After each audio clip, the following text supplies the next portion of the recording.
Hi friends, అందరికి నమస్తే. ఈ వీడియోలో మనం ఆంధ్రప్రదేశ్కి సంబంధించిన ఇంటర్మీడియట్ ఫస్ట్ ఇయర్ సాంస్క్రిట్లో రోమన్ నెంబర్ 4 నుంచి రోమన్ నెంబర్ 16 వరకు, అంటే 4 to 16 విత్ ఎక్స్ప్లెనేషన్, అంటే వర్డ్ టు వర్డ్ మీనింగ్ ఎక్స్ప్లెనేషన్తో ఈ వీడియో చేస్తున్నాను. నచ్చినట్టయితే లైక్ చేయండి, మీ ఫ్రెండ్స్ వాళ్ళు కూడా షేర్ చేయండి. తప్పకుండా స్కిప్ చేయకుండా చూస్తున్నాండి. ఒక లైక్ ఇవ్వడం మర్చిపోద్దు, ఎందుకంటే సపోర్ట్గా ఉంటుంది. సో దీంట్లో ఏంటి అంటే, ఈ వీడియో ఎందుకు చేస్తున్నానంటే, చాలామంది స్టూడెంట్స్కి గ్రామర్కి సంబంధించి గ్రామర్లో ఎలా చదవాలి, లేదంటే వర్డ్ టు వర్డ్ మీనింగ్ ఎలా తెలుసుకోవాలి, అసలు how to right grammar part అనేది చాలామంది తెలియదు. నేను ఇప్పుడు పూర్తిగా ఒకే వీడియోలో, కొంచెం లెంతీగా ఉంటుంది వీడియో అయినా తప్పకుండా మీరు చూసినట్టయితే ఇంకొక వీడియో మీకు అవసరం ఉండదు. గ్రామర్ ఎక్స్ప్లెనేషన్ క్లియర్గా ఉంటుంది కాబట్టి మీ ఫ్రెండ్స్ ఉంటే వాళ్ళకు కూడా ఖచ్చితంగా ఒక్కరికైనా షేర్ చేయండి. సో ఫాస్ట్గా మనం word to word meaning 4 to 16 Romans చూద్దాం. Intermediate first year Andhra Pradesh Sanskrit subject. అర్థశాస్త్రీయ కతి అధికరణాన్ని సంతి. ఇప్పుడు నాంటెల్లో మనం ఎక్స్ప్లెయిన్ చేస్తున్నాము. అర్థశాస్త్రంలో ఎన్ని భాగాలు ఉన్నాయి, కతి అంటే హౌ మెనీ అని అర్థం. అర్థశాస్త్రీయ పంచదశ అధికరణాన్ని సంతి. పంచదశ అంటే 15 అధికరణాలు ఉన్నాయి. సో మనం ఖచ్చితంగా సెంటెన్స్లో రాస్తేనే ఫుల్ మార్క్స్ చేస్తారు. సో వర్డ్లో రాసిన వాళ్ళు, అంటే పంచదశ అని రాస్తే మాత్రం మార్క్స్ తగ్గిపోతాయన్నమాట. హాఫ్ మార్క్ వేసేకి లేక 1 మార్క్ వేసేకి అవకాశం ఉంటుంది. సో ఫుల్ మార్క్స్ రాయడం చాలా బెటర్. నెక్స్ట్ చాణక్య కస్య రాజ్ఞామాత్య. చాణక్యుడు ఎవరి మంత్రి? చంద్రగుప్తస్య. సెంటెన్స్ మాత్రం ఖచ్చితంగా ఫామ్ చేయాల్సి ఉంటుంది. సో తర్వాత సర్వే ఛాత్రాः భోపదేవం కిమితి కథయంతి. ఇది రెండో లెసన్ అనమాట నాంటెల్లో. సర్వే ఛాత్రాः అందరూ, స్టూడెంట్స్ అందరూ భోపదేవుణ్ణి కిమితి కథయంతి స్మ, ఏమని పిలిచేవాళ్ళు? మూర్ఖ శిఖామణి. కిమితి అనే ప్లేస్లో మూర్ఖ శిఖామణి అనేది మాత్రం రాస్తామన్నమాట. సో ఇలా ఉంటుంది.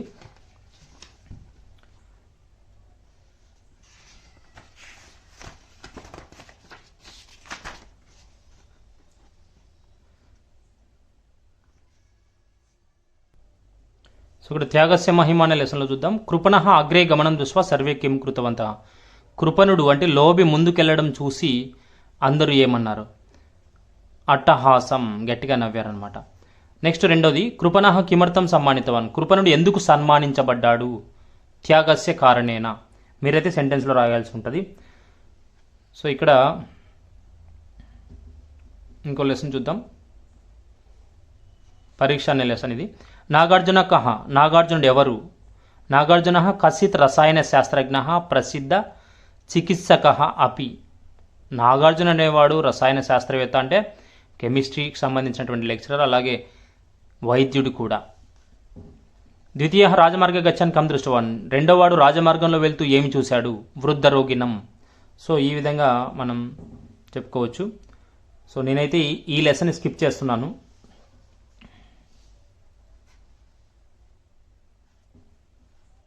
సో నాంటెల్ అయితే 4 లెసన్స్, నాగార్జున అనే పరీక్ష అనే లెసన్ వరకు సరిపోతాయి. సో ఎటువంటి ప్రాబ్లం అయితే ఉండదు. సో మనం ఇంకా వేరేవి చూసుకోవాల్సిన అవసరం లేదు. సో ఇప్పుడైతే రోమన్ నెంబర్ 5లో చూద్దాం. సందర్భాలు పద్య భాగానికి సంబంధించి 2 లెసన్స్ చూద్దాము కంప్లీట్గా. అచక్షు విషయే ఘోషం వారణస్యైవ నర్దతః. అచక్షు విషయే ఘోషం. సో అచక్షు విషయే ఘోషం. ఘోషం అంటే శబ్దము, అంటే కళ్ళకు కనపడకుండా శబ్దాన్ని గ్రహించి. వారణస్యైవ నర్దతః. వారణం అనుకొని, అంటే ఏనుగు అనుకొని బాణం వేశాను అని చెప్తున్నాడు అనమాట. సో దశరథ మహారాజు కౌశల్యతో అంటున్నటువంటి మాట. మనం ఈ సందర్భాలకు సంబంధించి క్వశ్చన్ని ఖచ్చితంగా మనం ఏ లెసన్లోది ఏంటి, సందర్భం ఏంటి అనేది గ్రహించాల్సి ఉంటుంది. సో చాలామంది వస్తే ఈ విధంగా రాయండి. ఇదం వాక్యం దశరథ పశ్చాత్తప ఇది పాఠ్యభాగ స్వీకృతం కవి వాల్మీకి గ్రంథ శ్రీమద్ రామాయణం. సో ఇలా రాయడానికి నీకు సెంటెన్స్ ఫామ్ కాకపోతే లెసన్ పేరు, కవి పేరు, గ్రంథం పేరు రాసినా కూడా మంచి మార్క్స్ వస్తాయి. సో సందర్భం రాయండి. ఎవరు అంటున్నారు? దశరథ మహారాజు కౌశల్యతో అన్నాడు. దశరథ కౌశల్యం ప్రతి ఏవం అవదత్. సో ఇక్కడ ఈ విధంగా రాయొచ్చు, లేదంటే ఈ క్వశ్చన్ని ఇక్కడ రాసి ఇతి భావః అని రాసినా కూడా ఏ ప్రాబ్లం ఉండదు. క్వశ్చనే ఎత్తి రాసి లాస్ట్లో ఇతి భావః అని ప్రతిదానికి రాసినా కూడా మీకు మార్క్స్ అయితే వస్తాయి. పితుస్త్వ మే గత్వా శీఘ్రమాచస్వ రాఘవ. ఓ రాఘవ దశరథ మహారాజా, పితుస్వ మే గత్వా శీఘ్రమాచక్ష్వ రాఘవ. సో పితుహు అంటే తల్లిదండ్రులు, మా తల్లిదండ్రుల దగ్గరికి త్వరగా గత్వా వెళ్ళు అని చెప్తున్నాడు అనమాట. ఓ రాఘవ, ఓ దశరథ మహారాజా, మా తల్లిదండ్రుల దగ్గరికి వెంటనే వెళ్ళు అని చెప్పాడు. ఎవరు అంటే ఆ ముని బాలుడు, చనిపోతున్నటువంటి ఆ బాలుడు చెప్పాడనమాట. సేమ్ కవి పరిచయం. సో ముని పుంగవ దశరథం ప్రతి ఏవం అవదత్, ముని కుమారుడు దశరథంతో చెప్పాడు. సో సేమ్ ఇది క్వశ్చన్ ఎత్తి ఇతి భావ రాయండి, ఏం ప్రాబ్లం లేదు. ద్వీపో అయమితి మత్వాయం బానేన అభిహితో మయా. సో ఇది దశరథ మహారాజు ఆశ్రమానికి వెళ్ళిన తరువాత ఆ ముని దంపతులతో చెప్పే మాట. ద్వీపో అయమితి మత్వాయం బానేన, బాణము చేత, అభిహితోమయ, నా చేత కొట్టబడ్డాడు. ద్వీపో అయమితి, నేను కూడా పొరపాటయ్యాను, ఏనుగనుకొని, ద్వీపహ ఏనుగనుకొని బాణం వేశాను అని చెప్తున్నాడు అనమాట. సేమ్ ఇది కవి పరిచయం. దశరథ మునేహ పితరం ప్రతి ఏవం అవదత్, దశరథుడు మణికుమారుని తండ్రితో చెప్పినటువంటి మాట అనమాట. క్వశ్చన్ ఇక్కడ రాసేసి ఫుల్గా ఈ క్వశ్చన్ ఇక్కడ రాసి ఇతి భావహాన్ రాయండి. నెక్స్ట్ నాలుగోది, ఏవంత్వం పుత్రశోకేన రాజన్ కాలం కరిష్యసి. ఏవంత్వం నువ్వు కూడా పుత్రశోకేన పుత్రశోకంతో ఓ రాజా కాలం కరిష్యసి చనిపోతావు అని చెప్తున్నాడు అనమాట. సో ఆ ముని దంపతులు దశరథ మహారాజుకి శాపం ఇచ్చేటువంటి సందర్భం ఇది. మునేహే పిత దశరథం ప్రతి ఏవం అవదత్. సో ఈ విధంగా మనం రాయొచ్చు. నెక్స్ట్ మేము చెప్పింది ఫాలో అయిపోండి. నెక్స్ట్ సో ఇది మాయావటు లెసన్లోది. శరీరమాద్యం ఖలు ధర్మ సాధనం, శరీరమే అన్ని ధర్మాలకు మూలం కదా అని చెప్పే సందర్భం. సో శరీరం ఉండాలన్నమాట, ఏం చేయాలన్నా మనకు. సో ఇక్కడ మాయావటు రూపంలో వచ్చిన శివుడు పార్వతితో చెప్పే మాట అనమాట. ఆమె సన్నగా అయిపోయి ఉంటుంది తపస్సు చేసి, చాలా రోజులు ఆహారం తీసుకోకుండా ఆమె తపస్సు చేయడం వల్ల, ఆమె సన్నగా అయిపోవడం వల్ల ఆయన చెప్తున్నటువంటి మాట. ఓ దేవి, నిన్ను చూస్తుంటే నువ్వు చాలా బలహీనమైన దానిలా కనపడుతున్నావు, కాబట్టి శరీరమాధ్యం కలు ధర్మ సాధనం అని చెప్పే సందర్భంలోదనమాట. కవి పరిచయం ఇందాక చెప్పాను నేను, వస్తే ఇలా రాయొచ్చు, లేకపోతే లెసన్ పేరు, కవి పేరు, గ్రంథం పేరు రాసినా సరిపోతుంది. మాయావటు సందర్భంలో చూద్దాం. మాయావటు పార్వతిం ప్రతి ఏవం అవుతుంది. మాయావటు పార్వతితో చెప్పాడు. సో ఇక్కడ క్వశ్చన్ ఎత్తి రాసి ఇతి భావహాన్ రాయండి, ఏం ప్రాబ్లం లేదు. నెక్స్ట్, మనీషిభి సప్తపదినాముచ్యతే. మనీషి అంటే గొప్ప వ్యక్తి, పండితుడు, అన్ని తెలిసినవాడు అని అర్థము. సో మనీషి అంటే గొప్ప వ్యక్తులతో 7 మాటలు, సప్తపది అంటే 7 మాటలు మాట్లాడిన వెంటనే ఫ్రెండ్స్ అవుతారు, అంటే స్నేహితులు అవుతారు కదా అని మన మాయావటు పార్వతితో అన్నాడనమాట. సో ఇది సేమ్ కవి పరిచయం. మాయావటు పార్వతిం ప్రతి ఏవం అవదత్. ఇక్కడ మాత్రం క్వశ్చన్ రాతి ఇతి భావ రాయండి. నెక్స్ట్,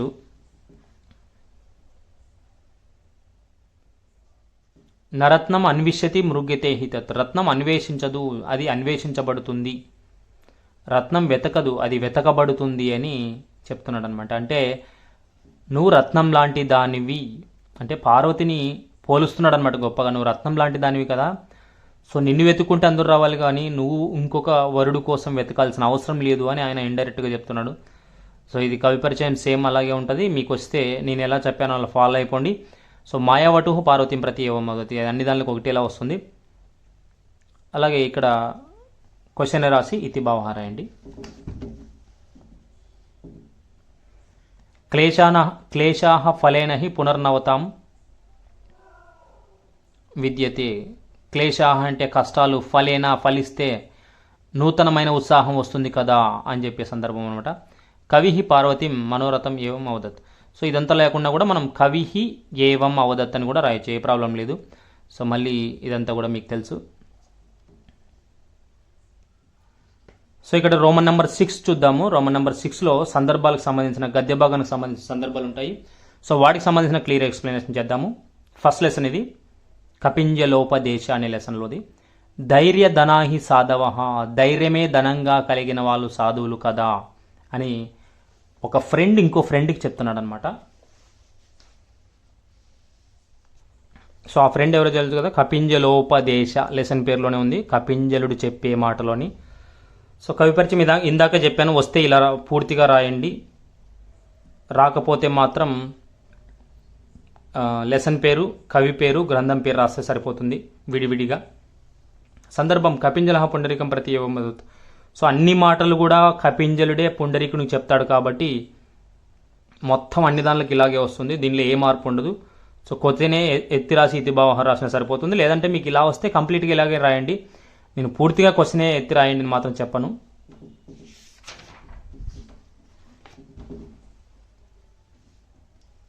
నెక్స్ట్ నిరర్థక సంస్కార, నీ సంస్కారం వ్యర్థమైపోయింది అనే సందర్భం అన్నమాట ఇది.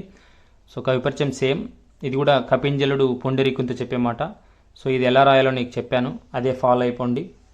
నెక్స్ట్ మూడోహి మదనేన ఆయాస్యతే, మూర్ఖుడు మాత్రమే మన్మధుని చేత ఆకర్షింపబడతాడు అని చెప్పే సందర్భం. సో మూర్ఖుడు మాత్రమే మన్మధుని చేత ఆకర్షించబడుతున్నాడు. కపింజల పుండరీకం ప్రతి ఏవం అవుతుంది ఇది కూడా. సో ఇది చెప్పాను, ఇది ఎలా రాయాలో చెప్పాను కాబట్టి ముందుకెళ్ళిపోదాం మనం. అహో విగత చేతనత్వం, అయ్యో ఎంత చైతన్య రాహిత్యము అని కపింజలుడు పుండరీకంతో చెప్పాడు ఇది కూడా. సో నేనైతే ఇంపార్టెంట్ లిస్టు క్లియర్గా ఇచ్చాను కూడా. సో దయచేసి మీరు ఫాలో అయిపోండి, ఏ ప్రాబ్లం ఉండదు. మీ ఫ్రెండ్స్కి చెప్పండి, ఒక్కరి అయినా షేర్ చేయండి. ఒక్కరికి ఉపయోగపడినా నేను చాలా చాలా మంచిగా ఫీల్ అవుతాను. మీరు ఎక్కడి నుంచి చూస్తున్నారో ఒక్కసారి కామెంట్ బాక్స్లో తెలియజేయండి.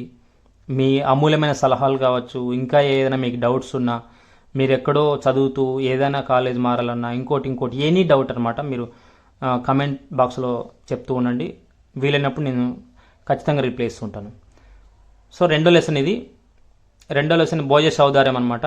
సందర్భాలు యల్లక్ష్మీ వసస్తేవ మధుపై ఉపభుజ్యతే కోశాహ. మధుపము అంటే తుమ్మెద, అంటే ఒక కవి పోలుస్తున్నాడు అనమాట.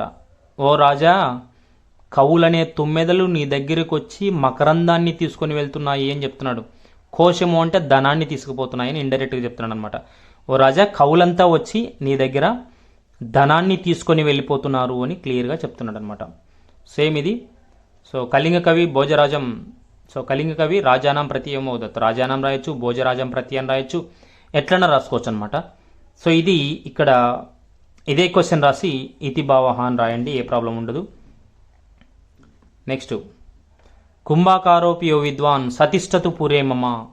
కుండలు చేసేవాడైనప్పటికీ కూడా, కుంభాకారం అంటే కుంభము అంటే కడవ అనమాట. కుండలు చేసేవాడైనప్పటికీ విద్వాంసుడైనట్టయితే సతిష్టతు పూరేమమ, సతిష్టతు అతన్ని నా దగ్గరికి తీసుకురండి అని చెప్తున్నాడు అనమాట. సేమ్ కవి పరిచయం.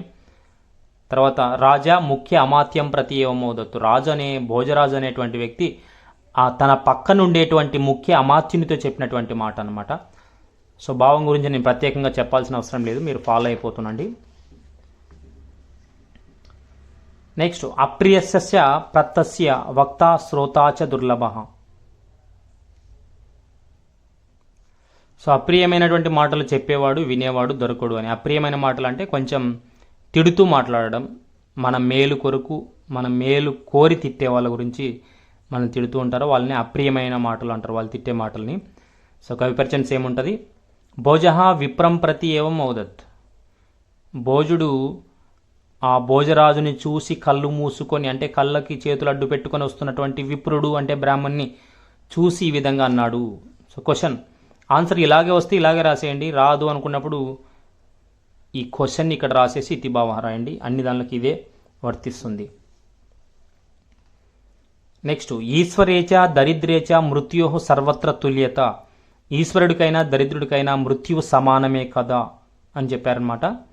కవిపరిచయం సేమ్ ఉంటుంది. విప్రహ రాజానాం ప్రతి ఏవం వదత్. ఆ భోజరాజు రథంలో వెళ్తుంటే ఆయన మృగాల కోసం వేట కోసం వెళ్తున్నప్పుడు ఒక బ్రాహ్మణుడు వచ్చి ఎదురుగా వచ్చి కళ్ళు మూసుకొని చెప్పాడనమాట ఈ మాట. అంటే ఈశ్వరుడైనా దరిద్రుడైనా మృత్యు సమానమే కదా అని. అందుకే మనం విప్రహ రాజానం ప్రతి ఏవం ఔదత్తని రాస్తున్నాం. సో రోమన్ నెంబర్ 7లో చూద్దాం మనం. రోమన్ నెంబర్ 7లో కహ బాలహ ఇది ఉచ్యతే. బాలుడు అని ఎవరిని అంటారు? యహ కర్మఫలం నా జానాతి సహ ఏవ బాలహ ఇది ఉచ్యతే. సహ బాలహ ఇది ఉచ్యతే. సో బాలుడు అని ఎవరిని అంటారంటే యహ ఎవడైతే కర్మఫలం నా జానాతి, కర్మఫలం అంటే పని చేసిన తర్వాత ఇది మంచి అవుతుందా చెడు అవుతుందా అని ఆలోచించకుండా పర్ఫెక్ట్గా పనిచేస్తాడో అతన్నే బాలుడు అని అంటారు. నెక్స్ట్ క్వశ్చన్, దశరథ పశ్చాత్తాప ఇది పాఠ కస్మాత్ స్వీకృతం. దశరథ పశ్చాత్తాపం ఎక్కడి నుంచి తీసుకోబడుతుంది? ఇక్కడ ఉంది మనకు ఆల్రెడీ, అంతా క్వశ్చన్లో ఉంది కాబట్టి వాల్మీకి రామాయణే అయోధ్యకాండ ఉద్ధృత అంటే స్వీకృత అని అర్థం. నెక్స్ట్, సరయూ నది తీరే దశరథ కం అపశ్యత్. సరయూ నది తీరంలో దశరథ మహారాజు ఏమి చూశాడు? ఆన్సర్ చూద్దాం. సరయూ నది తీరే దశరథ బాణేన హతం తాపసం అపశ్యత్. సరయూ నది తీరంలో దశరథ మహారాజు బాణం చేత కొట్టబడిన తపస్విని, ఒక బాలుణ్ణి చూశాడనమాట. నెక్స్ట్, ముని దశరథం కిమితి శశాప. ముని దశరథుని ఏమని చెప్పించాడు? ముని దశరథం త్వం పుత్రశోకేన త్వమపి పుత్రశోకేన కాలం కరిష్యసి. నీవు కూడా పుత్రశోకంతో కాలం కరిష్యతి, చనిపోతావు అని చెప్పాడంట. నెక్స్ట్ మాయావటిలో చూద్దాం మనం. ఎనీ 3 లెసన్స్ నేర్చుకోవాలి ఇవి, కాబట్టి ఓన్లీ నేను 3 లెసన్స్ మాత్రమే ఎక్స్ప్లెయిన్ చేస్తాను. పార్వత్యాః తపోవనం కీదృశ వటుః ప్రవేశ. పార్వతి తపస్సు చేసుకునే ప్లేస్కి ఎలాంటి వటుడు వచ్చాడు? వటుడు అంటే ఒక బ్రాహ్మణుడు, చిన్న బాలుడు అని అర్థం. పార్వత్యాః తపోవనం అజినాషాఢధరః అంటే జింక చర్మం ధరించిన వాడు. ప్రగల్భవాక్ గొప్పలు మాట్లాడేవాడు. బ్రహ్మమయేన తేజస బ్రహ్మ తేజస్సుతో సమానమైన తేజస్సు కలిగిన వాడు మాయావటు ప్రవేశ. అలాంటి బాలుడు వచ్చాడు. కాళిదాస మహాకవే కావ్యేఖే. కాళిదాసు రాసిన కావ్యాల పేర్లేవి అంటే కుమార సంభవం, రఘువంశం, తర్వాత ఇంకా చాలా ఉన్నాయి, మాళవికాగ్నిమిత్రం, ఇలా. నెక్స్ట్ దేవభూమయ కా. దేవభూములు ఏవి? దేవభూమయ పార్వత్యాః పితుః ప్రదేశ. ధర్మ సాధనేసు ఆద్యం కిం. ధర్మాన్ని సాధించాలంటే మనకు ఉండాల్సింది ఏది? ధర్మ సాధనేసు ఆద్యం శరీరం. నెక్స్ట్, కవిభిః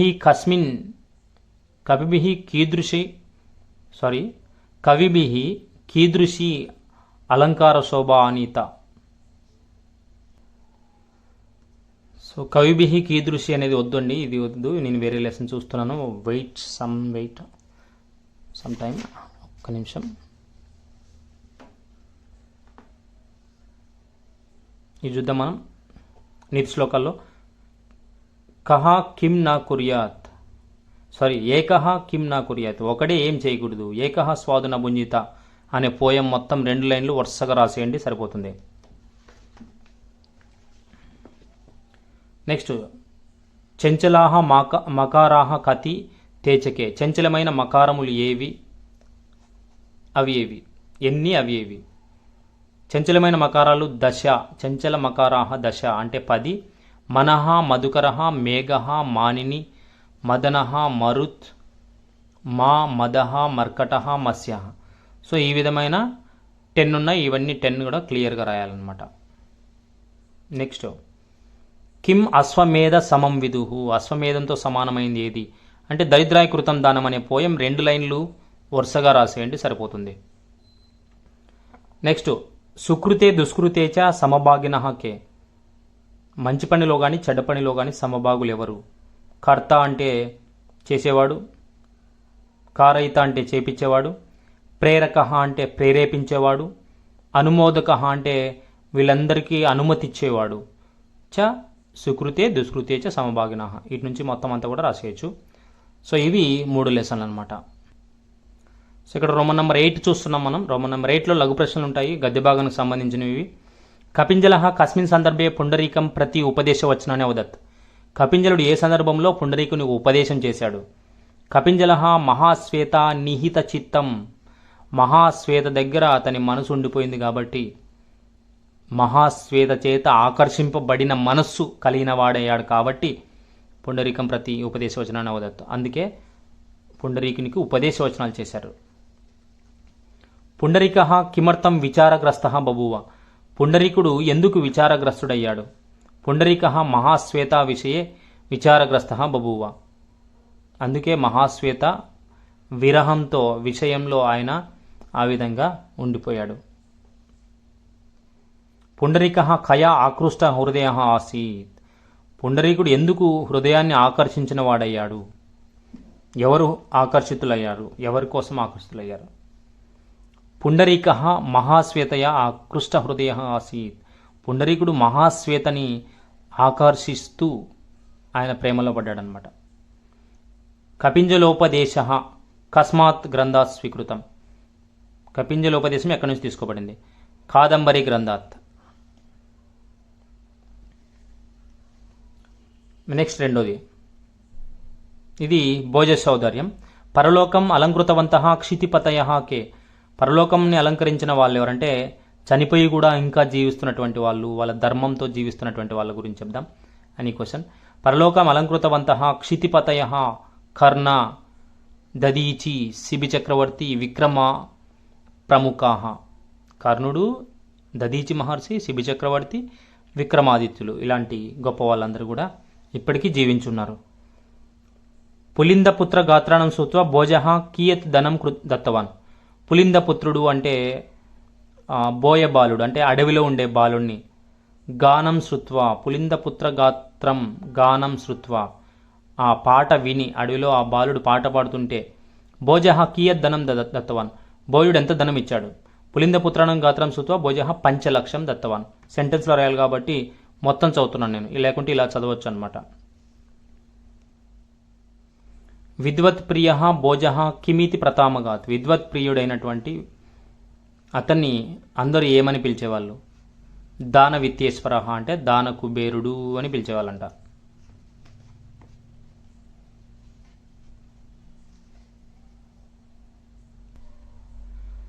సో ధనీనాం ధనం కిం. ధనవంతుల ధనం ఏది అంటే ధనీనాం ధనం యద్దదాతి యదస్నాతి. దానం చేయడం, తాను అనుభవించడం మాత్రమే ధనికుల ధనము. తర్వాత శశకపింజల కథ చూద్దాము.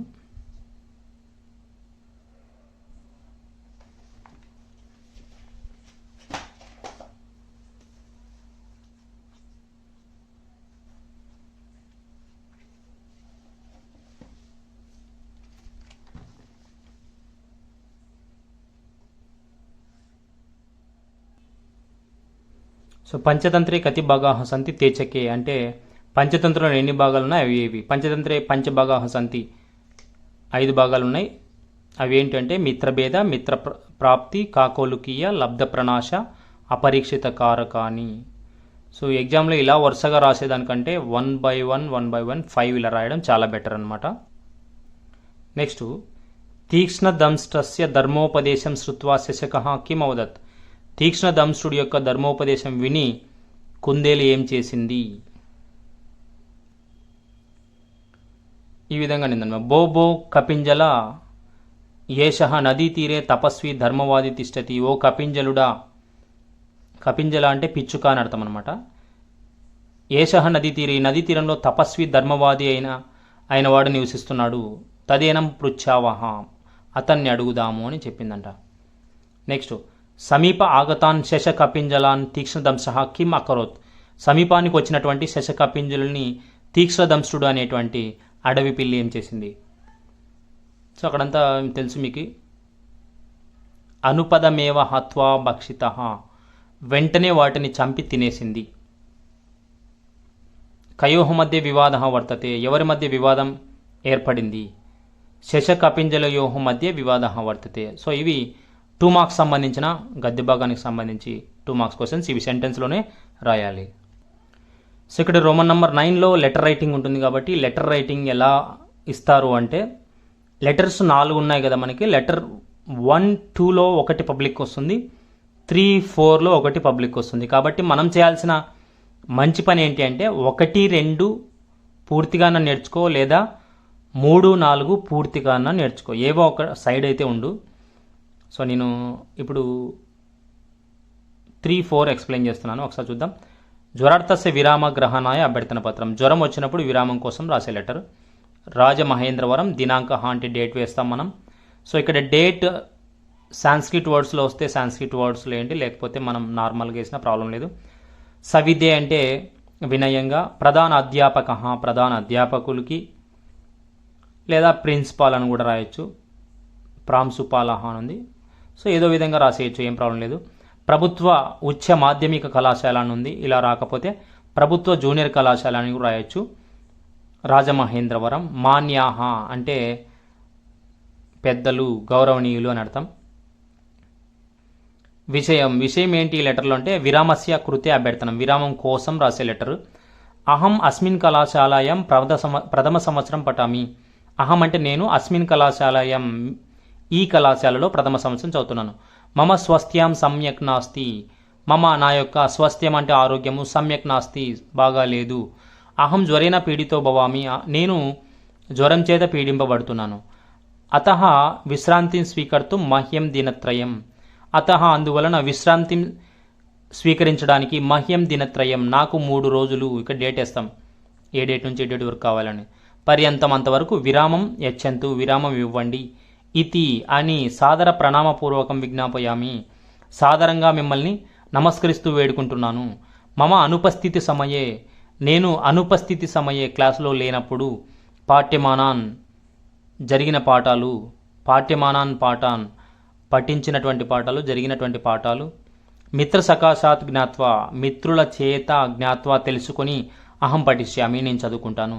సధన్యవాదం ధన్యవాదములతో భవతాం విధేయ ఛాత్ర మీ విధేయుడైనటువంటి విద్యార్థి పేరు ఇక్కడ ఇంటులు పెట్టండి, అనుక్రమ సంఖ్య ఇక్కడ ఇంటులు పెట్టండి. ప్రభుత్వ ఉచ్చ మాధ్యమిక కళాశాల వస్తే రాయండి, లేకపోతే ప్రభుత్వ జూనియర్ కళాశాల అని రాయండి. రాజమహేంద్రవరం అని రాసి సరిపోతుంది. నెక్స్ట్ లెటర్ కూడా చూద్దాం. సో విరామ గ్రహణాయ అభ్యర్థన పత్రం ఉంది, విరామం కోసం రాసే లెటర్ అన్నమాట ఇది. చూద్దాం. గుంటూరు అని ఉంది, దినాంక ఉంది, సవిదే సేమ్ ఇందాక చెప్పిన దాంట్లో మాదిరి సేమ్ కూడా క్లియర్గా ఉంటుంది. సో ప్రధాన అధ్యాపక లేదంటే ప్రిన్సిపాల్ ప్రభుత్వ ఉచ్చ మాధ్యమిక కళాశాల సేమ్ దాంట్లో ఉన్నట్టే. గుంటూరు. మాన్యాహ అంటే గౌరవనీయులు, పెద్దలు అని అర్థం. విషయం ఏంటంటే విరామం కోసం రాసే లెటర్ ఇది కూడా. సో ఇక్కడ బాడీ ఆఫ్ ద లెటర్లో చూద్దాం. ఫుల్ స్టాప్ కామాలు కూడా మార్క్స్ ఉంటాయి కాబట్టి దయచేసి ఎంత వస్తే అంత వదిలిపెట్టకుండా రాస్తే బెటర్ అనమాట. మమ సోదర్యాహ వివాహార్థం అహం స్వగ్రామం గమిష్యామి. నా సోదరి యొక్క వివాహం కొరకు అహం అంటే నేను, స్వహ అంటే రేపు స్వగ్రామానికి వెళ్తున్నాను. అతః కృపయా దినత్రయస్య అందువల్ల కృపయా దయచేసి, దినత్రయం అంటే 3 రోజులు, ఇంకా డేట్ వేస్తాము. పర్యంతం అంటే అంతవరకు, విరామం యచ్చంతు విరామాన్ని ఇవ్వండి. ఇతి సాదర ప్రణామపూర్వకం విజ్ఞాపయామి అని మిమ్మల్ని సాదరంగా వేడుకుంటున్నాను. మమ అనుపస్థితి సమయే నేను క్లాసులో లేనప్పుడు, పాఠ్యమానాన్ పాఠాన్ జరిగిన పాఠాలు, మిత్ర సకాశాత్ జ్ఞాత్వా అహం పఠిష్యామి మిత్రులతో తెలుసుకొని చదువుకుంటాను. సధన్యవాదం ధన్యవాదములతో.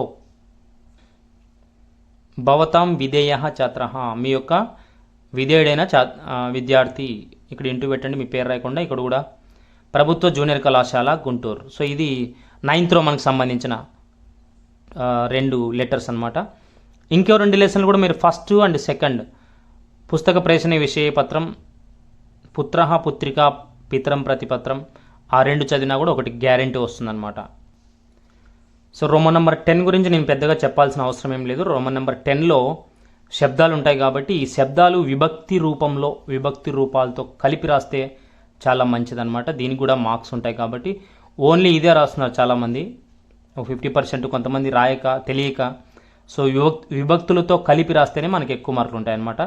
ఏవేవి ఇంపార్టెంట్ అనేది నేను ఆల్రెడీ దీనికంటే ప్రీవియస్ డే నిన్న ఒక వీడియో చేశాను, ఇంపార్టెంట్ లిస్ట్ అని. ఆ ఇంపార్టెంట్ లిస్ట్లో ఏ శబ్దాలు చదవాలి, ఎన్ని చదవాలి, ఎలా వస్తాయి అనేది కూడా నేను క్లియర్గా ఎక్స్ప్లెయిన్ చేశాను. సో వాటిని చదివితే సరిపోతుందన్నమాట. సో రోమన్ నెంబర్ 11, ఈ రోమన్ నెంబర్ 11లో ధాతు రూపాలు ఉంటాయి. ధాతు రూపాలు అంటే పూర్తిగా రాస్తేనే వస్తాయన్న మార్క్సులు. చాలామంది ఇది మాత్రమే రాస్తున్నారు. సో ప్రథమ పురుష, మధ్యమ పురుష, ఉత్తమ పురుష రాయడం లేదు. సో ఖచ్చితంగా అవి కూడా రాయాలి. భవతి అంటే ఏంటంటే దీని మోడల్లో ఇంకా ఉన్నాయన్నమాట. 1వ మోడల్ నుంచి 10వ మోడల్ వరకు చదవాలంటే భవతి, పఠతి, చలతి, వదతి, గచ్చతి ఇలా 10 వరకు ఉన్నాయి. వరుసగా అవన్నీ కూడా ఇలాంటి మోడల్స్ వచ్చేయాలి మనకి. తర్వాత ఇందులోనే భవతిలో భవిష్యతి ఉంది, చలిష్యతి, పఠిష్యతి, వదిష్యతి, గమిష్యతి ఇలా 10 వరకు బాగా చదవాలి. అలాగే పఠేత్ ఉంది, భవేత్ ఉంది దీంట్లోనే 5th మోడల్. సో భవేత్, భవేతాం, భవేయుహు అనేది. అలాగే అభవత్, అభవతాం, అభవన్ అనేవి కూడా క్లియర్గా చూసుకోవాలన్నమాట. అంటే నేనేం చెప్తున్నానంటే ఒకటో ధాతువు నుంచి 10వ ధాతువు వరకు చూసుకోండి. ఆ తర్వాత ఉంటాయి కదా ధాతువులు, అవి ఏం టచ్ చేయొద్దండి, వీటిలోనే వస్తాయి, మీకు సరిపోతాయి, ఏ ప్రాబ్లం ఉండదు. సో ఇలా భవిష్యతి, తర్వాత అభవత్, తర్వాత భవేత్. సో ఇలాంటి మోడల్స్ మిగతా శబ్ద ఏమంటారు ధాతువుల్లో కూడా క్లియర్గా చదవండి, సరిపోతాయి. సో సవర్ణ దీర్ఘ సంధి సందులు చూద్దాం మనం. రోమన్ నెంబర్ 12, 13లో వస్తాయి కాబట్టి ఖచ్చితంగా సవర్ణ గుణ వృద్ధి సందులు మనకి ఇంతకు ముందు నుంచి వినింటాం కాబట్టి ఈజీ ప్రాసెస్ అనమాట. కొత్తవి ఏం నేర్చుకోవాల్సిన అవసరం లేదు. లేదంటే వాళ్ళు లాస్ట్ 3 కూడా నేర్చుకోవచ్చు, ఫస్ట్ 3 లేదా లాస్ట్ 3. సో నేనైతే సవర్ణ గుణ వృద్ధి సందులే చెప్తున్నాను, ఎందుకంటే మనకి 7th 8th నుంచి అవే వస్తున్నాయి కాబట్టి. చిన్నగా చెప్దాం. పరమార్థ ఉంది. దీని సూత్రం ఏంటి అంటే ఆ ఈ ఊరులకు అవే అచ్చులు ప్రమైతే క్రమంగా దీర్ఘం ఏకాదశం అవుతుంది. ఇప్పుడు ఆ ఈ ఊరులకు సవర్ణాచ్చుల పరమైనతే క్రమంగా దీర్ఘం ఏకాదశం అవుతుంది. లేదంటే ఆ ఈ ఊరులకు అవే అచ్చుల పరమైతే క్రమంగా దీర్ఘం ఏకాదశం ఉంది. ఎలా అన్నా కూడా ఒకటే అనమాట. ఇక్కడ చూడొచ్చు మనం. పరమ అన్నప్పుడు ఇక్కడ ఏముంది అంటే ఆ ఉంది కదా, ఇక్కడ కూడా ఆ ఉంది. సో అకారానికి ఆ పరమైంది. సో దీన్నే సవర్ణాచ్చు అంటాం అనమాట.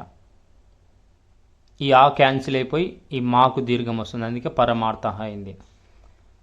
నెక్స్ట్ ఇక్కడ చూద్దాం. కపి అని పలికితే మీరు ఈ ఎండింగ్లో వస్తుంది. ఇక్కడ ఈ ఉంది, ఈ క్యాన్సిల్ అయిపోయి ఈ పీకి దీర్ఘం వస్తుంది, ఇలా కపీంద్ర అని. సో ఇలా చూసుకోవాలి మీరు. నెక్స్ట్ ఊతో ఒకటి చూద్దాము. సూక్తి ఉంది. సు అని పలికితే లాస్ట్లో సు అనే పదం ఊతో ఎండ్ అవుతుంది. ఇక్కడ కూడా ఊనే ఉంది, అంటే సేమ్ టు సేమ్ అచ్చుల్నే సవర్ణాచ్చులు అంటాం అనమాట. ఈ ఊ క్యాన్సిల్ అయిపోయి సూకు దీర్ఘం వస్తుంది, కలిపినప్పుడు సూక్తి అవుతుంది అనమాట. సో వధూహ, వధూక్తి, ఇలా పితృ ప్లస్ రుణం ఉంది. ఇక్కడ పితృ అన్నప్పుడు రు వస్తుంది, ఇక్కడ కూడా రు వస్తుంది, అందుకే రుత్వం దీర్ఘం వస్తుంది అనమాట. తాకు రుత్వం దీర్ఘం, పితృ, ఇలా. సో గుణసంధి గురించి చూసినట్టయితే అకారానికి ఈ ఊరుల పరమైతే క్రమంగా ఏ ఓ ఆర్లు వస్తాయి. అకారానికి ఇక్కడ ఆ ఉంటుంది అనమాట ప్రతిదానికి. దేవా అని పలికితే ఆ ఉంది కదా, గణ అని పలికితే ఆ ఉంది కదా, రమా అని పలికితే ఆ ఉంది కదా. సో ఆ ఎండింగ్లో మిగిలిపోతుంది. ఇటుపక్క మాత్రం ప్లస్ రైట్ సైడ్ మాత్రం అకారానికి ఈ ఊరులు, ఈ రావచ్చు, ఊ రావచ్చు, రూ రావచ్చు, ఈ ఊరులు, ఈ ఊరు. అకారానికి ఈ ఊరుల ప్రమైతే క్రమంగా ఏ ఊర్లు వస్తాయి. ఇప్పుడు చూద్దాం మనం. దీంట్లో ప్రొనౌన్స్ చేయండి. దేవా అని పలికితే ఇక్కడ ఆ వస్తుంది, తర్వాత ఇక్కడ ఈ వస్తుంది. అకారం మారదు. ఇక్కడ లెఫ్ట్ సైడ్లో ప్రతి దానికి అకారమే ఉంటుంది. ఇటుపక్క మాత్రం ఈ కావచ్చు, ఊ కావచ్చు, రూ కావచ్చు మారుతూ ఉంటాయి అన్నమాట. అందుకే దేవేంద్ర అవుతుంది. ఒకసారి ప్రొనౌన్సియేషన్ చేసి చూడండి. దేవేంద్ర. ఏ ఓర్లు వస్తే గుణసంధి. ప్రొనౌన్సియేషన్లో ఏ ఓ ఆర్ అనేవి కనపడితే అది ఖచ్చితంగా గుణసంధి అవుతుందన్నమాట. నెక్స్ట్ ఇది ఇక్కడ ఊతో చూద్దాము.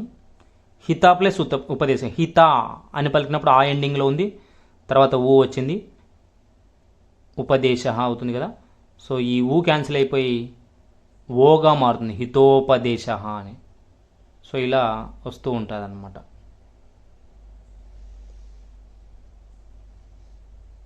మహర్షి, బ్రహ్మర్షి అని 2 ఉంటాయి, చూద్దాం. ఇవి చాలా ఇంపార్టెంట్. మహా ప్లస్ ఋషి. మహా అన్నప్పుడు ఆ ఉంది, తర్వాత రూ ఉంది. అకారానికి రుకారం యాడ్ అయింది. మహర్షి కలిపినప్పుడు ఏ ఓ ఆర్ అల్ కూడా వస్తుంది అనమాట. సో ఆర్ మాత్రమే చూద్దాం. ఇక్కడ ఏ ఓ ఆర్ కాబట్టి మహర్షి, ఏ ఓ ఆర్లు రావాలి కాబట్టి మహర్షి, అర్ అనే ప్రొనౌన్సియేషన్ వస్తుందన్నమాట. సో ఇలా మనం అన్నిటిని కూడా చూసుకోవాలి. నెక్స్ట్ వృద్ధి సంధి.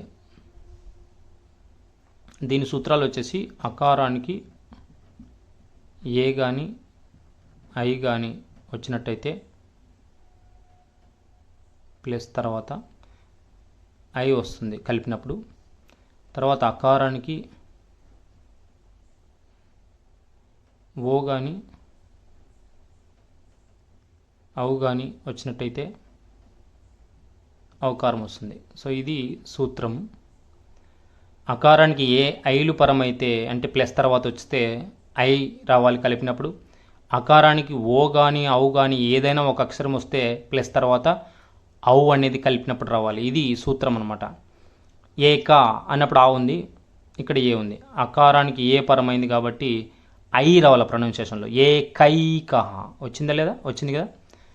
సో ఇలా వసుధ అన్నప్పుడు ఆ ఉంది, తర్వాత ఏ ఉంది. అకారానికి ఏ అయినప్పుడు ఐ వస్తుంది అనమాట. వసుదై దై అని ఐ వస్తుంది అనమాట.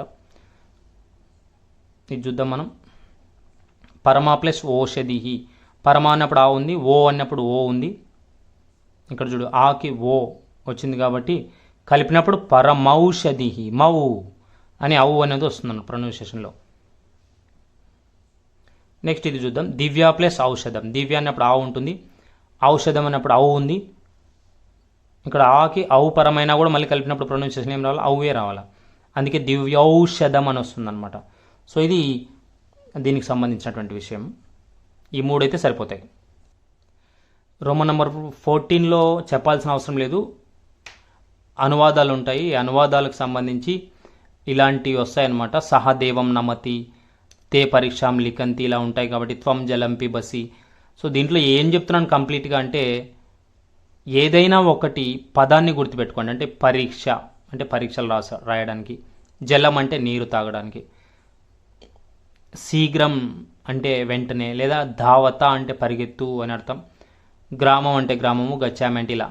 బ్లైండ్గా ఏవో ఒకటి గుర్తుపెట్టుకోండి. ఇవన్నీ మీకు తెలుసు, ఎందుకంటే కింద తెలుగులో ఉన్నాయి కాబట్టి మీరు చదువుతారు, ఏం ప్రాబ్లం లేదు. నమ్మతి అంటే నమస్కరిస్తున్నాడు ఇలా. సో ఈ 30లో మనకు 5 వస్తాయి కాబట్టి దీంట్లో మనం ప్రధానంగా ఈ సాంస్క్రిట్ సెంటెన్స్లో ఏదో ఒక పదాన్ని బ్లైండ్గా గుర్తుపెట్టుకొని వెళ్ళిపోతే సరిపోతుంది అనమాట. అందుకే వీటిని నేను పెద్దగా ఎక్స్ప్లెయిన్ చేయడం లేదు, ఎందుకంటే మీకు అందరికీ తెలుసు, తెలుగులో చదువుకుంటారు కాబట్టి.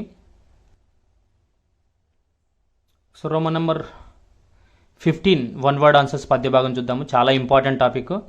ఎక్స్ప్లెనేషన్ కరెక్ట్గా చేస్తాను, ఖచ్చితంగా గుర్తుపెట్టుకోండి. అయోధ్య నగరస్య రాజకః. అయోధ్య నగర రాజు ఎవరంటే దశరథ. దశరథ కామ్ నది మన్వగ. దశరథుడు ఏ నది దగ్గరికి వెళ్ళాడు? సరయు నది. ఘటమాదాయ దశరథ కుత్ర జగామ.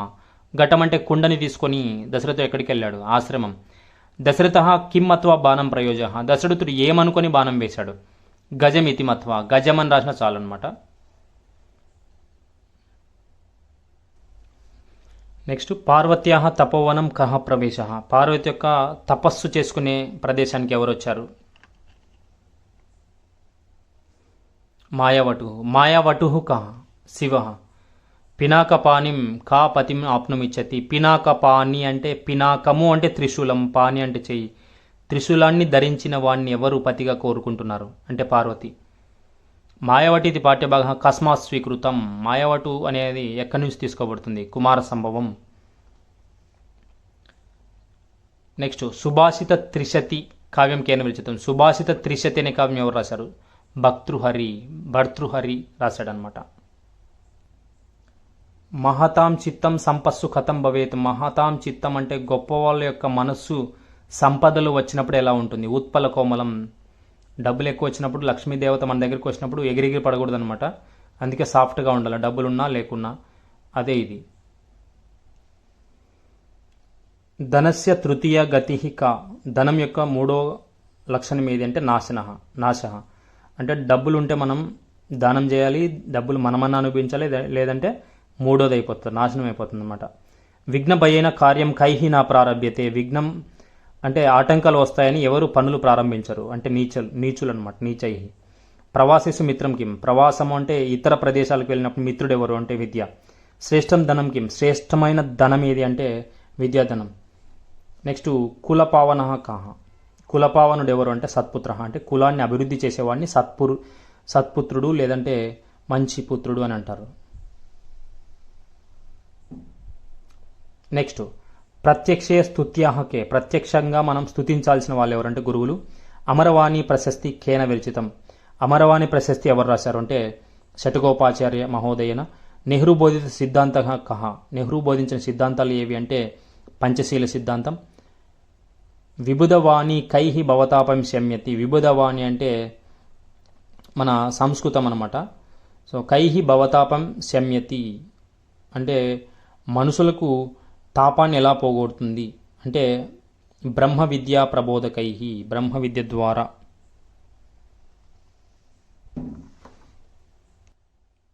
నెక్స్ట్ అమరవాణి సర్వమానవాన్ శుభమార్గే కైహి గమయతి. అమరవాణి సర్వమానవులని ఏ విధంగా శుభమార్గంలో నడిపిస్తుంది అంటే ధర్మసూత్రాల నుంచి. ధర్మసూత్రాలు అంటే వృక్షోత రక్షతి రక్షిత, తర్వాత ఇలా ఉన్నాయి కదా మనకి. సో వైద్యో నారాయణో హరిహి, ఇలాంటివన్నీ ధర్మసూత్రాలు అంటారు అనమాట. కహ లంకా దగ్ధవన్, లంకని దహించిన వాళ్ళు ఎవరంటే హనుమాన్. కైహి ప్లవంగాదిరాజ ప్రోత్సహిత, రాజుని, కోతుల రాజుని అందరూ ఎలా ప్రోత్సహించారంటే వివిధ అంగహారై, వివిధ అంగములతో అతన్ని ప్రోత్సహించారు. కపినా ఉపవాస కేన విరచితం, కపినా ఉపవాసం ఎవరు రాశారు? శ్రీశైలం తాతాచార్యన. కపిభిః కస్మిన్ దినే ఉపవాస కృత, కోతులు ఏ దినంలో ఉపవాసం చేశాయంటే ఏకాదశి రోజు. Next Roman number 16, last Roman అండి ఇది. సో ఖచ్చితంగా మీ ఫ్రెండ్స్కి షేర్ చేస్తారని మనస్ఫూర్తిగా ఆశిస్తున్నా. ఒక్క లైక్ ఇవ్వడం మర్చిపోద్దు, ఎందుకంటే అన్నీ ఒకటేసారి ఎక్స్ప్లెయిన్ చేయడం కొంచెం కష్టం. బోరింగ్గా అనిపించినా కూడా కొంచెం పెద్ద వీడియో కదా, అన్నీ ఒకే దగ్గర ఉంటాయి కాబట్టి వర్డ్ టు వర్డ్ ఎక్స్ప్లెయిన్ చేశాను కాబట్టి మీ వాళ్ళకి చెప్పండి. సో 16 రోమన్లో మనం ఎండింగ్లో ఉన్నాం, ఒకసారి చూద్దాము. ధైర్య ధనాహకే, ధైర్యమే ధనంగా కలిగిన వాళ్ళు ఎవరంటే సాధవ. మహాశ్వేతాక గంధర్వ కన్య, గంధర్వ రాజపుత్రి, లేదంటే గంధర్వ కన్య అని రాసిన ప్రాబ్లం ఏం లేదు. కైహి ప్లవంగాదిరాజ ప్రోత్సహిత, ప్లవంగాదిరాజు ఎలా ప్రోత్సహించబడ్డాడు అంటే వివిధంగహారై. కపిన ఉపవాస కేన విరచితం, కపిన ఉపవాసం ఎవరు రాశారు? శ్రీశైలం తాతాచార్యుడు. కపిభిః కస్మిన్ దినే ఉపవాస కృత, ఏకాదశ్యాం, ఏకాదశి రోజు కోతులు ఉపవాసం చేశాయన్నమాట. సో ఇక్కడైతే 16వ రోమన్ చూద్దాము. 16 రోమన్లో క్లియర్గా చూడొచ్చు. 16 రోమన్లు క్లియర్గా ఎక్స్ప్లెయిన్ చేయడం కొంచెం కష్టం కాబట్టి దయచేసి మీ ఫ్రెండ్స్ ఉంటే వాళ్ళకు కూడా షేర్ చేయండి, తప్పకుండా తెలుసుకుంటారు. అన్నీ ఒకే దగ్గర ఉన్నాయి కాబట్టి. ధైర్యధనాహకే సాధవ. మహాశ్వేత కహ, మహాశ్వేత ఎవరు ఉందంటే గంధర్వ కన్య అని రాయొచ్చు, గంధర్వ రాజపుత్రి అని కూడా రాయొచ్చు. కపింజల కహ పుండరీకస్య మిత్రం. బాణ కస్య ఆస్థానే ఆసిత్, బాణుడు ఎవరి ఆస్థానంలో ఉండేవాడు అంటే శ్రీహర్షుడు అనే రాజు దగ్గర ఉండేవాడు. భోజ భోజస్య ఔదార్యం ఇది పాఠ్యభాగం కేన విరచితం, భోజస్య ఔదార్యం అనే పాఠ్యభాగం ఎవరు రాశారు? బల్లాల కవిన. భోజస్య ముఖ్య అమాత్య కహ, భోజన యొక్క ముఖ్య మంత్రి ఎవరు? బుద్ధిసాగర. భోజ శంకర కవే కియద్దదౌ, భోజుడు శంకర కవికి ఎంత ఇచ్చాడు? 12 లక్షం అంటే 12 లక్షలు. రాజా కిమర్థం బహిః నిర్గత, రాజు ఎందుకు బయటకు వచ్చాడు అంటే మృగయాభిలాషి, మృగాల కోసం వచ్చాడనమాట. పంచతంత్రం కేన విరచితం, పంచతంత్రం ఎవరు రాశారు? విష్ణు శర్మన. శశకపింజలౌ కేన భక్షితౌ, శశకపింజలు ఎవరి చేత చంపబడ్డారు? తీక్ష్ణ దంష్ట్రేన. తీక్ష్ణ దంష్ట్రుడు అంటే ఈ అడవిలో తిరిగే పిల్లి అనమాట. క్షణభంగురాహకే, క్షణంలో పోయేవేవి ప్రాణాలు. నెక్స్ట్ తీక్ష్ణ దంష్ట్రః కహ, తీక్ష్ణ దంష్ట్రుడు ఎవరు? అరణ్య మార్జల, అడవిలో తిరిగే మార్జారః అంటే పిల్లి అనమాట. కే మహాపురుషాః, ఎవరు మహాపురుషులు అంటే సమాజ చైతన్యకారిణ, సమాజంలో చైతన్యపరిచే వాళ్ళు. నెక్స్ట్ మలయాళ స్వామినః జననీ జనకౌ కౌ, మలయాళ స్వామి యొక్క జననీ జనకులు ఎవరు, తల్లిదండ్రులు ఎవరు అంటే ఇక్కడ ఉంది నెట్టియమ్మ. జనని అంటే తల్లి, నెట్టియమ్మ. జనక కరియప్ప. తీర్థయాత్ర అనంతరం కుత్ర తీవ్రం తపస్యకార, ఈ మలయాళ స్వామి తీర్థయాత్ర అనంతరం ఎక్కడ తపస్సు చేశాడు? గోగర్భ తీర్థే. మలయాళ స్వామి సంస్కృత భాషా సేవ ఇది పాఠ్యభాగ కేన విరచిత, శ్రీ సముద్రాల లక్ష్మణయ్యేన. స్వేద బిందవ కుత్ర పతంతి స్మ, స్వేద బిందువులు ఎక్కడ పడ్డాయి? భూమౌ. నెక్స్ట్ స్వేదస్య పుష్పాన్ని దృష్ట్వా, స్వేదస్య పుష్పాన్ని ఇది పాఠ్యభాగ కస్మా స్వీకృతం, ఎక్కడి నుంచి తీసుకోబడింది? మధురా కథ అనే గ్రంథం నుండి తీసుకోబడింది అనమాట. స్వేదస్య పుష్పాన్ని దృష్ట్వా రామః కిం కృతవాన్, స్వేదస్య పుష్పాన్ని చూసిన తర్వాత, ఆ పుష్పాలను చూసిన తర్వాత రాముడు ఏం చేశాడంటే వందనం లేదంటే నమస్కృతవాన్ కూడా రాయొచ్చు. తృణవత్ కాన్ నా గణయేమా, గడ్డిపోచవలు ఎవరిని తీసి పారేయకూడదు? శ్రామికులని, శ్రమ పడే వాళ్ళని.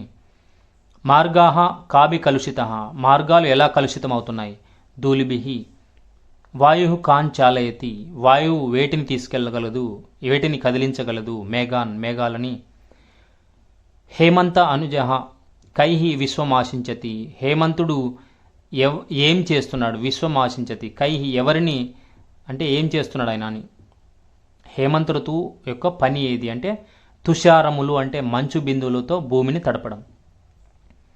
అధికారిణ కాని ప్రదాయ బోధయంతి. అధికారులు వేటిని ఇచ్చి ప్రజలకు బోధిస్తున్నారు అంటే కరపత్రాన్ని అంటే పాంప్లెటర్స్ అనమాట. మనం కాలేజీలో 10th క్లాస్ ఎగ్జామ్స్ రాసేటప్పుడు మనకి పేపర్స్ ఇస్తారు కదా ఎగ్జామ్ రాసేకి వచ్చినప్పుడు, సో వాటిని కరపత్రాలు అంటారు అనమాట. సో ఈ విధంగా మనం 4వ రోమన్ నుంచి 16వ రోమన్ వరకు అయితే క్లియర్గా తెలుసుకున్నాం. సో ఇది చూసి మీ ఫ్రెండ్స్ ఉంటే ఖచ్చితంగా ఒకరికైనా షేర్ చేస్తారని, మీ అమూల్యమైన సలహాలు కావచ్చు, డౌట్స్ కావచ్చు కామెంట్ బాక్స్లో తెలియజేస్తారని మనస్ఫూర్తిగా కోరుకుంటున్నా. లైక్ ఇవ్వడం మర్చిపోవద్దు. Thanks for watching. 3 6600.